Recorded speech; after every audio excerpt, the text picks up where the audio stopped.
Programme के segment में बात कर लेते हैं जी एक्नी स्कार्स के बारे में, एक्नीज के बारे में। और ये ज़ाहिर है ये सबका साझा मसला है, मर्दों ख़वातीन का, लड़कियों का भी, लड़कों का भी। ये दाने जो हैं, पिंपल्स, एक्नीज, ये बार बार क्यों निकलते हैं?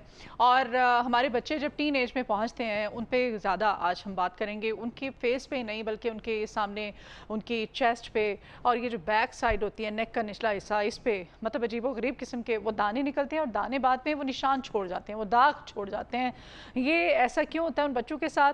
क्या गलत स्किन केयर होती है, हार्मोनल चेंजेस होते हैं, खुराक होती है, फिर आजकल ज़ाहिर डिप्रेशन है, एंजाइटी है, जहनी दबाव है, ये सब ये एक्नीज़ की रीज़न बनता है। फिर एक्नीज़ को ख़त्म होने के बाद चेहरे पर जो रह जाने वाले दाग होते हैं, इनको किस तरह से आप ख़त्म कर सकते हैं? गड्ढे पड़ जाते हैं, धब्बे रह जाते हैं, इनको ख़त्म करने के लिए आजकल कौन कौन से ट्रीटमेंट्स हैं जदीद डर्माटोलॉजी की दुनिया में? इसमें माइक्रो नीडलिंग आ जाती है, केमिकल पील्स आ जाते हैं और दीगर तरीक़े हैं। तो ये एक माहिर डर्माटोलॉजिस्ट जो हैं वही हमें बेहतर बता सकते हैं। सॉरी आज गला ज़ाहिर है, वेदर तो नहीं कहेंगे, वेदर तो वैसे का वैसे ये गर्मी है, लेकिन वायरल इन्फेक्शन बहुत फैला हुआ है। तो इस वायरल इन्फेक्शन की वजह से गला ख़राब है, बुखार, ख़ास तौर पे बच्चे बहुत इफेक्ट हो रहे हैं।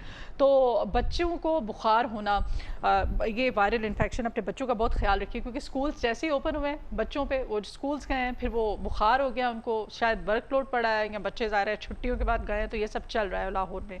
खैर, अब अपने सेगमेंट की जानी पड़ते हैं और मारूफ डर्माटोलॉजिस्ट डॉक्टर शहबाज अली साहब को आज अपने मॉर्निंग शो में हमने इनवाइट किया। डॉक्टर शहबाज, वेलकम करते हैं आपको। Thank you so much. कैसे आप? ठीक है डॉक्टर शहबाज, एक्नीज की हम बात कर रहे हैं आज, इस पे बात करेंगे। बच्चों से स्टार्ट कर लेते हैं जो हमारे टीन एजर्स हैं। ये इनको एक्नीज बहुत ज़्यादा होते हैं, हमें भी होते थे, लेकिन उस तरह से नहीं जिस तरह आजकल बच्चों को हो रहे हैं। उनकी चेस्ट पे भी दाने निकल रहे हैं, कमर पे भी निकल रहे हैं, फिर वो अजीबोगरीब किस्म के ब्राउन और सुर्ख से वो निशान छोड़ जाते हैं। जी जी, क्या है ये जैसे आपने बात की कि इसमें काफ़ी सारे जो हैं फैक्टर्स इन्वॉल्व हैं। एक तो हार्मोनल चेंजेस आती हैं उसकी वजह से, फिर आपने जैसे कहा कि तरह तरह की प्रोडक्ट्स जो हैं, हाँ। उसका शौक हो रहा है बच्चों को आजकल। बच्चियां ख़ास तौर पे वो जो अपनी दोस्तों को या अपनी मदर्स को या जो है इंस्टा पे या यूट्यूब पे वो जो स्किन केयर रूटीन देखती हैं उसको फॉलो करना शुरू कर देते हैं। हमारे बचपन में ऐसा कुछ नहीं होता था, क्योंकि उस वक्त ना तो ज़्यादा फ़ोन होते थे, ना ज़्यादा जो है सिर्फ एक पीटीवी होता था जो हमने देखना होता था। इस वजह से हमारा एक्सपोजर इन चीज़ों से नहीं था। तो बच्चियों उस वक्त कम जो है वो चीज़ें चेहरे पे अप्लाई करते थे, तो उसकी वजह से काफ़ी हद तक स्किन बेहतर रहती थी। सही। लेकिन अभी 13 साल की जैसे बच्चे होते हैं, 12 साल के जैसे टीनेजर्स में पहुंचते हैं, तो उनकी आंखें खुल जाती हैं कि हमने भी ये सारा कुछ करना है। तो जब वो अप्लाई करते हैं, ये डिफरेंट तरह का मेकअप करते हैं या डिफरेंट तरह के मॉइस्चराइज़र्स अप्लाई करते हैं, डिफरेंट तरह के सन ब्लॉक्स अप्लाई करते हैं, तो उनका अल्टीमेटली क्या होता है कि उनको नुकसान होता है। उनकी स्किन के पोर्स ब्लॉक होना शुरू हो जाते हैं। जब स्किन के पोर्स ब्लॉक होते हैं तो हार्मोनल वैसी चेंजेस आ रही होती हैं बॉडी में, बलूगत को जा रहे होते हैं। हाँ। तो उसकी वजह से क्या होता है कि एक्नी जो है वो शुरू हो जाती है। फेस पे भी आती है, बैक पे भी आती है। बैक की एक बहुत बड़ी वजह जो है वो ओक्लूजन है। ओक्लूजन का मतलब बहुत टाइट कपड़े पहनना या जो है बहुत ज़्यादा स्वेट करना, जैसे जिम वगैरह में जाते हैं उधर बहुत ज़्यादा स्वेट किया होता है, उसी तरह के सो जाते हैं। तो ये सारी चीज़ें जो हैं दे कंट्रीब्यूट टू एक्नी। सही। और इसमें फेशियल एक्नी भी और बैक एक्नी भी दोनों जो है इंक्लूडेड है। ठीक है, मतलब ये ज़्यादा कोई वो और वक्त के साथ ख़त्म हो जाते हैं? ये नहीं, टेंशन वाली बात नहीं। डिपेंड करता है किस टाइप की एक्नी है। बाज़ एक्नी जो होती है वो बड़ा माइल्ड सा उसका इन्फेक्शन होता है, और माइल्ड से इन्फेक्शन के बाद वो थोड़े अरसे के बाद ठीक हो जाती है। लेकिन बाज़ एक्नी की टाइप्स ऐसी हैं जो कि आपको 40s तक 50s तक चलती हैं, और बाज़ एक्नी की टाइप ऐसी ख़तरनाक होती हैं जिनकी वजह से बहुत ज़्यादा स्कार्स पड़ जाते हैं, और ख़तरनाक तो है। डिपेंड करता है कि उसकी स्वेरिटी कितनी है, और उसका जो है वो कॉज क्या है। अगर तो कॉज इजीली ट्रीटेबल है तो उसका उतना कम नुकसान होगा। अगर कॉज जो है उसकी कुछ अल्लाह ना करे, जैसे PCOS है जिसको आजकल PMOS कहते हैं, वो है, या जो है कोई हार्मोनल इशू है, तो फिर वो बड़ी देर तक चलती है, और उसका जब एक बीमारी देर तक चलती है तो वो अपने वो साइड इफ़ेक्ट्स छोड़ के जाती है, कॉम्प्लिकेशंस छोड़ के जाती है। तो वो जितनी ज़्यादा कॉम्प्लिकेशंस छोड़ के जाएगी उतना ज़्यादा जो है डिप्रेशन होगा, उतने ज़्यादा उसके नुकसानात होंगे इन द लेटर एजेस। तो क्या फिर ट्रीटमेंट्स की तरफ आना चाहिए उनको? देखिए, जैसे ही एक्नी शुरू होती है उसी वक्त हमें टोटकों की तरफ नहीं जाना चाहिए। हमें शुरुआत में ही डॉक्टर को कंसल्ट करना चाहिए, क्योंकि इसको जितना जल्दी पकड़ लिया जाएगा उतना जल्दी जो है इसको हम ख़त्म कर सकते हैं या इसको हम सुप्रेस कर सकते हैं। अच्छा। और जितना हम इसको कंट्रोल कर लेंगे उतने इसके साइड इफ़ेक्ट्स कम होंगे और उतना चेहरा, कमर, बाजू और चेस्ट वगैरह उतना निशानों से वो बचे रहेंगे। इस वजह से जब भी एक्नी का आपको शुबा हो कि शुरू हो गई है तो घर में टोटके आजमाने की बजाय या किसी पार्लर पे जाने की बजाय कोशिश की जाए कि डर्माटोलॉजिस्ट के पास जाया जाए, वो उसका जो इन्वेस्टिगेट करे कि क्या वजह क्या हुई है। अगर तो कोई अल्लाह ना करे कोई हार्मोनल इशू आता है तो उसको ट्रीट किया जाए।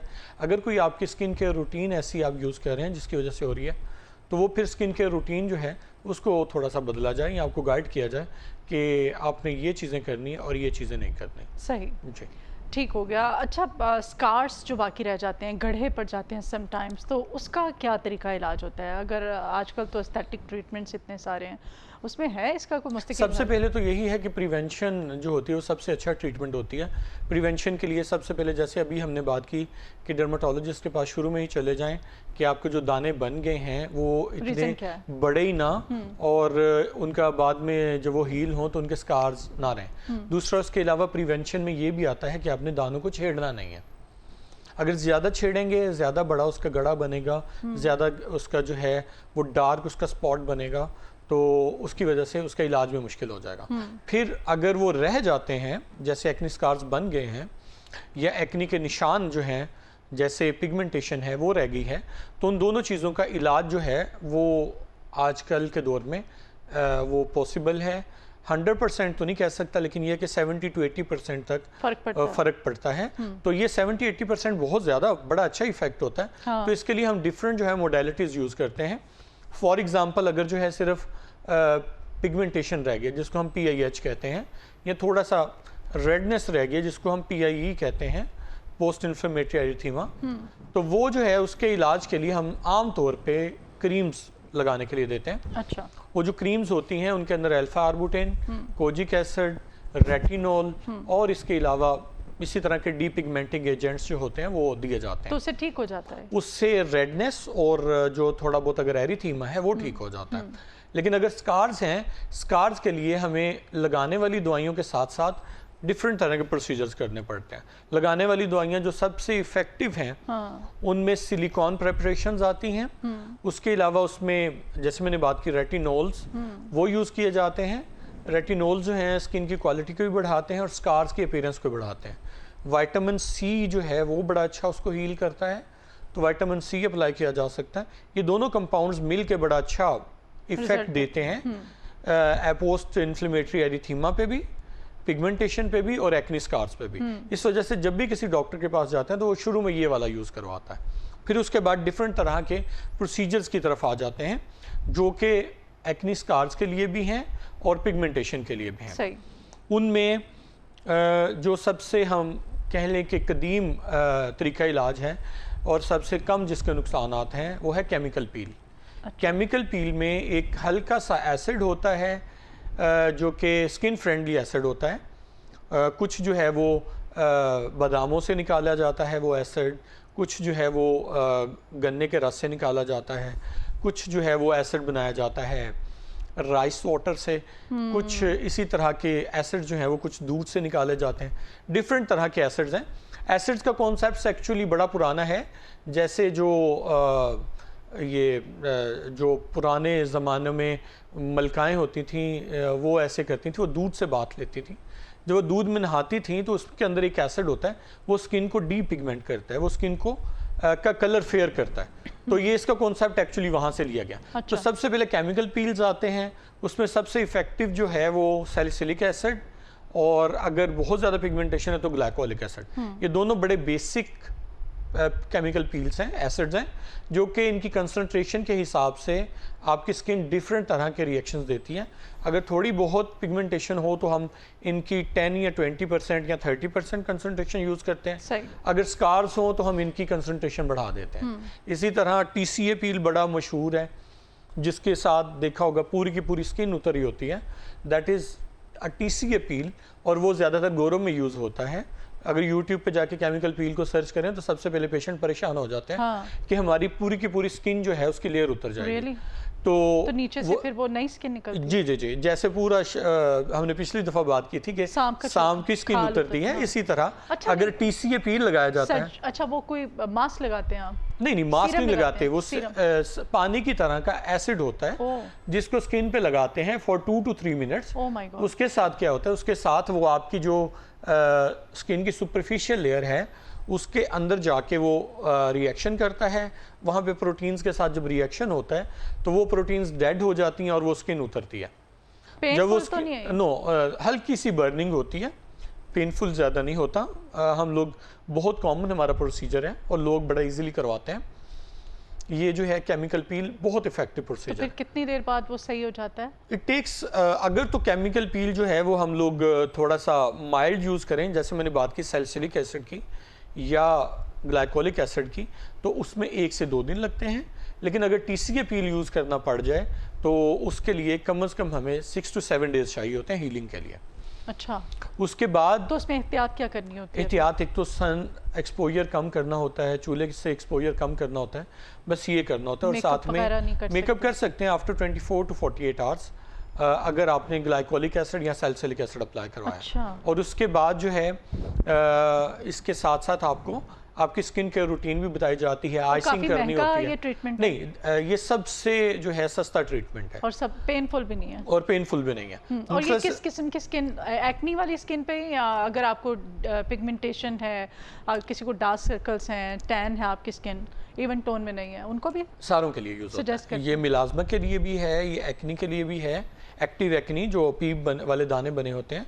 ये कोमिडोन्स के लिए भी है जिनमें वो ब्लैक हेड्स वाइट हेड्स बने होते हैं। ये स्कार्स के लिए भी है, ये निशानों के लिए भी है। ड्राई स्किन में जरा थोड़ा सा एहतियात से किया जाता है, क्योंकि ड्राई स्किन में अगर ओवर एक्सफोलिएशन होगी तो उसकी वजह से नुकसान ज़्यादा होते हैं। तो इस वजह से ड्राई स्किन में ज़रा लोअर कंसनट्रेशन यूज़ की जाती हैं। ठीक हो गया जी। लेकिन मसला सिर्फ इसका ये है कि ये आपको थोड़ा सा ज़रा लंबे अरसे के लिए करवाना पड़ता है।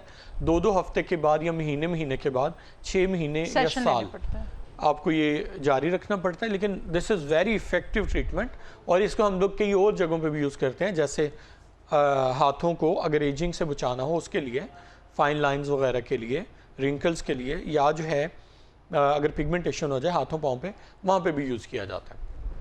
ज़बरदस्त। फिर इसके अलावा अगर ट्रीटमेंट्स की बात करें, जैसे आपने अभी पूछा कि इसके लिए और क्या क्या ट्रीटमेंट्स हो सकती हैं, केमिकल पील्स के बाद फिर हम स्टेप वाइज अगर चलें, जैसे हमने दवाइयों की बात कर ली, केमिकल पील्स की बात कर ली, फिर उसके बाद हमारे पास एक और ट्रीटमेंट आती है जिसको कहते हैं माइक्रो नीडलिंग, जो लोग घर पे भी करते हैं। माइक्रो नीडलिंग में एक डर्मा पेन या डर्मा रोलर यूज होता है। लास्ट टाइम बताया था। जी, डर्मा पेन या डर्मा रोलर जो है वो स्किन को हल्का हल्का सा वो करता है। जी जी जी बिल्कुल, उसमें ज़ख़म करता है छोटे छोटे से। फिर वो ज़ख़म जो हैं वो नेचुरली हील होते हैं।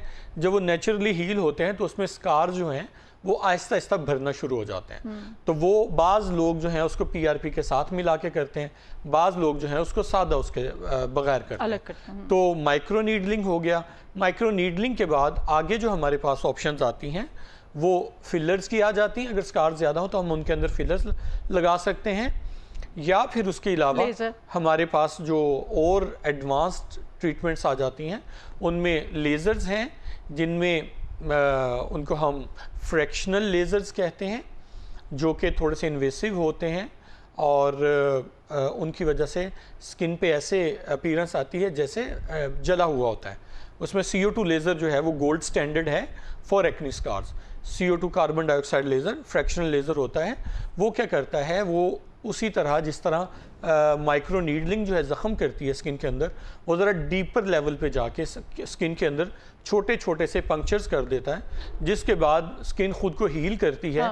कोलेजन बनता है, इलास्टिन बनता है, और उसकी वजह से स्किन में जो है वॉल्यूम उसका फैलता है। जब स्किन का वॉल्यूम फैलता है तो स्कार्स उसके बाद हील होना शुरू हो जाता है। तो ये घर में करना चाहिए या किसी एक्सपर्ट से ही करवाना चाहिए? देखिए, CO2 लेज़र तो बड़ा स्पेशलाइज्ड प्रोसीजर है।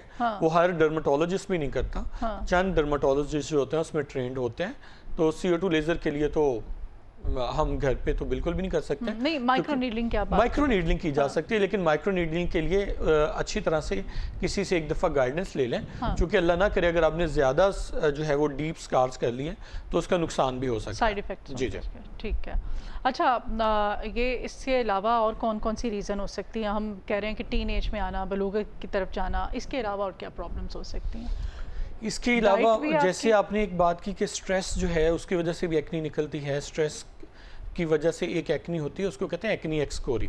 पता चल जाता है, एक्सकोरिएशंस का पता चल जाता है कि वो जख्म किए होते हैं बच्चों ने, उनके फेस पे ज़रा भी एक्नी नहीं होती, लेकिन उनको आदत होती है पढ़ते हुए बातें करते ऐसे छीलते रहते हैं। छोटा सा दाना बना उनको, कोई जैसे हमारे सेबेशियस ग्लैंड जो हैं वो थोड़ा सा बन गए, थोड़ा सा कोई उनको माइलिया की तरह का छोटी सी सिस्ट नज़र आ गई, उन्होंने छेड़ते रहना है।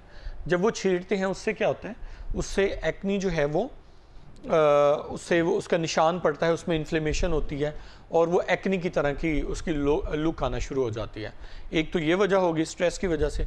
फिर इस एक और वजह होती है कि बाज़ लोग जो हैं वो उनको बड़ा शौक होता है बालों को ऑयल लगाते हैं और उनके फिर बाल यहाँ पे माथे पे पड़े होते हैं। हाँ। तो वो फिर ओक्लूजन हो रही होती है, वो ऑयल जो है वो जहाँ जहाँ पे लगता है वहाँ पे पोर्स ब्लॉक होते हैं। पोर्स ब्लॉक होने की वजह से वहाँ पे इन्फेक्शन होता है, वहाँ पे एक्नी बन जाती है। फिर इसके अलावा अगर सर में बहुत ज़्यादा एक्सेसिव डैंड्रफ है, उसकी वजह से भी एक्नी बहुत ज़्यादा हो जाती है। जो कि डैंड्रफ एक जो है जरासीम है, एक फंगस है, उसकी वजह से होता है, जिसको कैंडिडा कहते हैं। वो कैंडिडा आपके फेस पे भी एक्नी करेगा, बैक पे भी करेगा और शोल्डर्स वगैरह पे भी करेगा। फिर इसके अलावा जो है कुछ ऐसी प्रोडक्ट्स हैं जैसे वाइटनिंग क्रीम्स हैं, उनके अंदर स्टीरॉइड्स डाले जाते हैं। हाँ। स्टीरॉइड्स जब डालते हैं तो उनकी 2 से 3 हफ्ते में उनको बड़ा वाइटनिंग का इफेक्ट आता है, लेकिन इन द लॉन्ग रन जैसे ही वो स्टीरॉइड्स जो हैं वो 2 से 3 हफ्ते के बाद वो लोग और लगाना शुरू करते हैं तो उसका साइड इफेक्ट आना शुरू हो जाता है। उसमें से एक साइड इफेक्ट जो है वो एक्नी की तरह का दाने बनने का भी है। हम उसे मोनोमॉर्फिक एक्नी या उसको हम कहते हैं बैक्टीरियल ग्राम नेगेटिव फोलिकुलाइटिस, या हम उसको कहते हैं कैंडिडल एक्नी, फंगल एक्नी आम जुबान में कहा जाता है। और होता है जिन लोगों के सर में डैंड्रफ होती है ना, उनके एक्नी का बड़ा प्रॉब्लम होता है। ठीक है। अच्छा, एक्नी की दवाएं इस्तेमाल करते हुए खुदा न खासा कोई साइड इफेक्ट्स भी हो सकते हैं? साइड इफेक्ट्स होते हैं, उनको मॉनिटर करना होता है। उनके आपके बाकायदा जो होते हैं टेस्ट होते हैं। तो बाज़ औक़ात जो है लॉन्ग टर्म एंटीबायोटिक्स भी देनी पड़ती हैं। बाज़ औक़ात रेटिनॉइड्स जो होते हैं ओरल भी देने पड़ते हैं। जो रेटिनॉइड्स ओरल हैं वो बहुत बड़ी एक जो है नेमत है एक्नी वालों के लिए। ठीक हो गया। जो आइसोट्रेटिनॉइन के फॉर्म में आता है, लेकिन नुकसान उसका ये है बहुत ज़्यादा ड्राइनेस करते हैं, हेयर फॉल करते हैं, लीवर को डैमेज करते हैं, किडनीज को डैमेज करते हैं। इस वजह से एक तो उसकी डोजेज बहुत कम रखी जाती है, दूसरा उनको मंथली मॉनिटर किया जाता है, उनके साइड इफ़ेक्ट्स को मॉनिटर किया जाता है। अल्लाह ना करे बाज़ लोगों में उसके बाद ख़ुदकुशी की भी टेंडेंसी आ जाती है। इस वजह से उसकी डोज़ हम लोग बहुत कम रखते हैं और उसका जो है रेगुलर फॉलोअप रखते हैं। 6 मंथ से लेकर 1.5-2 साल तक वो दिया जा सकता है। बहुत इफ़ेक्टिव दवाई है, लेकिन फिर मैं कहूँगा कि वो माहिर डर्माटोलॉजिस्ट जो है वो अंडर सुपरविजन देता है, हर कोई वो शुरू नहीं करवा सकता। अच्छा, सेहतमंद और साफ जो स्किन है, इसकी हेल्दी क्या स्किन केयर रूटीन क्या होनी चाहिए? सबसे पहले तो लाइफस्टाइल का मुतबादिल कोई भी नहीं है। नींद पूरी करें, एक्सरसाइज करें, पानी अच्छा पिएं, खाना अच्छा खाएं। अगर खाना जो है वो ही गंदा होगा तो हर तरह का इन्फेक्शन जो है वो हमें खाने से, हाँ जी, खाना जितना अच्छा होगा, पानी जितना अच्छा पिएंगे, स्किन का टर्गर उतना अच्छा होगा, स्किन उतनी अच्छी ग्लो करेगी। फ्रूट्स का ज़्यादा इस्तेमाल करेंगे, विटामिन सी का इस्तेमाल ज़्यादा करेंगे, स्किन वैसे ग्लो करेगी। उसके बाद जो है बाकी हम 3 चीज़ें कहते होते हैं। एक अच्छा सा क्लिनजर होना चाहिए, और अगर ड्राई स्किन है तो मॉइस्चराइज़र अच्छा सा होना चाहिए, और तीसरा अगर धूप में जाना है तो सन ब्लॉक का इस्तेमाल करना है। लेकिन सन ब्लॉक भी कोशिश करें अपनी स्किन के हिसाब से। फॉर एग्जांपल इस तरह के मौसम में सन ब्लॉक का इस्तेमाल जो है बाज़ का तो वो एक्नी बढ़ा देता है, तो कोशिश करें सन ब्लॉक के यूज़ की बजाय कोई फेस मास्क यूज़ कर लें, या जो है कोई हैट यूज़ कर लें, कैप यूज़ कर लें कि कम से कम एक्सपोजर हो, या फिर जेल बेस्ड जो है सन ब्लॉक्स मिलते हैं वो अप्लाई किए जा सकते हैं। अच्छा। या विटामिन सी जो है that is also sun block, वो अप्लाई किया जा सकता है, लेकिन इनकी क्वांटिटी बिल्कुल थोड़ी रखें क्योंकि ये सारी चीज़ें जो हैं ट्रिगर करती हैं एक्नी को। तो सन ब्लॉक, क्लींजर, मॉइस्चराइजर। इस मौसम में मॉइस्चराइजर भी बाउस का तंग करता है। अगर ड्राई स्किन नहीं है, एक्नी प्रोन स्किन है, कोशिश करें मॉइस्चराइजर से भी अवॉइड करें। सही जी, ठीक हो गया। और हमारे जो टीनेजर हैं उनको क्या करना चाहिए? टीनेजर्स को एक तो उनसे स्क्रीन्स जो हैं वो छीन लेनी चाहिए, हाँ, वो ताकि, impossible है ये। और दूसरा उनको उनके ऊपर स्ट्रिक्ट जो है वो गाइडेंस होनी चाहिए, स्ट्रिक्ट उनके ऊपर जो है तवज्जो होनी चाहिए पेरेंट्स की कि किसी किस्म की वो जो है प्रोडक्ट्स किसी के और की यूज़ ना करें। वो अपनी सहेलियों की प्रोडक्ट्स यूज़ कर रही होती हैं, मदर की कर रही होती हैं, बच्चे जो हैं, तो उनको इन चीज़ों के बारे में समझाना चाहिए। और उनका जो सोशल मीडिया के ये वाले जो है ना, कुछ हैक्स बता रहे होते हैं कि रंग चिट्टा कैसे करना है, अपनी स्किन को कोरियन कैसे, ग्लास स्किन टीन एजेस आपने बनानी है, टीन एजेस क्या में करना है बच्चों को टेंशन में हमने डाल दिया कि हमने एंटी एजिंग जो है वो कैसे स्किन केयर रूटीन बताएं करना जरा। है। हालांकि it should start in your 40s, और लोग जो हैं वो अभी 12-13 साल की उम्र में बच्चों को लेके आते हैं कि इनके फाइन लाइंस ना हो जाते। अच्छा, खैर पेरेंट्स को भी ख्याल करना जी, चाहिए ना, है ना। बहुत शुक्रिया डॉक्टर शहबाज so आपके आने के लिए।